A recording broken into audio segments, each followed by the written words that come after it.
warahmatullahi wabarakatuh. Hai teman-teman semua, perkenalkan nama saya Nabila Naysila Sandi. Nabila duduk di bangku kelas 6 SDN 14 Tanjung Alam. Kali ini Nabila akan menceritakan tentang kisah Malin Kundang. Dengarkan ya. Dahulu di perkampungan nelayan pantai air manis, hiduplah seorang janda bernama Mande Rubayah dan anak laki-lakinya bernama Malin Kundang. Mereka hidup serba kekurangan. Saat Malin beranjak dewasa, ia berpikir untuk mencari peruntungan di negeri seberang. Malin pun meminta izin kepada ibunya untuk merantau ke kota. "Jangan, Malin, ibu takut terjadi sesuatu denganmu di tanah rantau sana. Menetaplah di sini, temani ibu, nak," ucap Mande Rubayah yang sedih ketika mendengar Malin ingin pergi merantau. "Ibu tenanglah, tidak akan terjadi apa-apa denganku. Aku ingin mengubah nasib kita, Bu," kata Malin Kundang. Dengan berat hati, akhirnya Mande Rubayah mengizinkan Malin untuk pergi merantau. Setelah kepergian Malin, hari-hari berjalan begitu lambat bagi Mande Rubayah. Setiap pagi dan sore, ia selalu memandang ke laut. Doa yang tak putus-putusnya terus ia lakukan sampai ia semakin menua. "Malin, anakku, kapan kau pulang, nak? Ibu sudah tua," rintih Mande Rubayah tiap malam. Pada suatu hari, Mande Rubayah mendapat kabar dari nahkoda kapal yang dahulu membawa Malin. "Mande, tahukah engkau anakmu sudah menikah dengan gadis cantik, putri seorang bangsawan yang sangat kaya raya?" Keyakinan Mande Rubayah diaminkan dengan kedatangan kapal yang megah.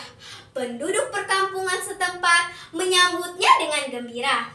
Mande Rubayah pun ikut berdesak-desakan di dekat kapal itu. Ia melihat sepasang muda-mudi di anjungan kapal. Ibu Malin mengetahui lelaki itu adalah anaknya. Mande Rubayah langsung memeluk erat-erat Malin seakan takut kehilangan anaknya lagi. Isak tangis Mande Rubayah pun pecah. "Malin, anakku, mengapa kau pergi begitu lama, nak, tanpa memberikan kabar?" kata Mande Rubayah. Malin Kundang pun terkejut, disambut oleh wanita tua dan berpakaian compang-camping. Ia tidak percaya wanita itu adalah ibunya.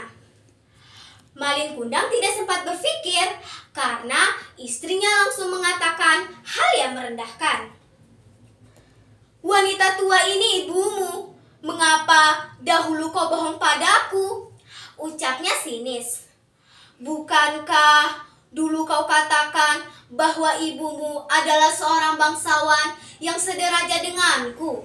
tanyanya lagi. Mendengar perkataan istrinya, Malin pun langsung menendang ibunya sampai terguling ke pasir. Mande Rubayah tidak menyangka akan kelakuan anaknya. "Malin, Malin, anakku, aku ini ibumu, nak. Mengapa kau jadi seperti ini, nak?"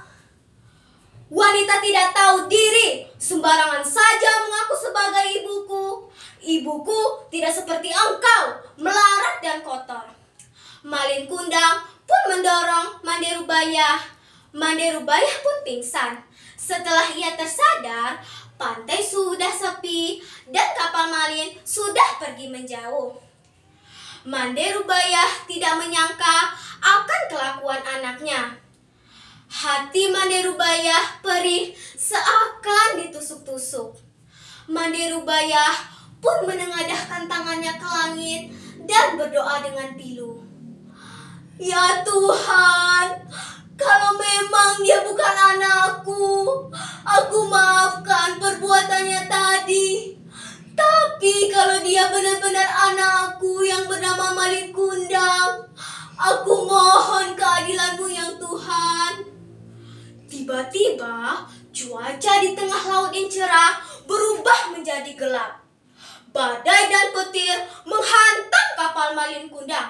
Sambaran petir yang menggelegar menghancurkan kapal Malin Kundang hingga berkeping-keping. Pagi harinya, puing-puing kapal Malin Kundang ada di pantai dan telah menjadi batu. Tubuh Malin Kundang pun turut menjadi batu. Ia dikutuk oleh ibunya karena durhaka. Di sela-sela batu terdapat ikan teri, ikan tenggiri, dan ikan belanak. Konon, ikan itu berasal dari serpihan tubuh sang istri yang mencari Malin Kundang. Nah, inilah cerita tentang Malin Kundang yang durhaka terhadap ibunya. Pesan moral yang dapat kita ambil adalah sayangilah orang tua kalian ketika sedih ataupun gembira.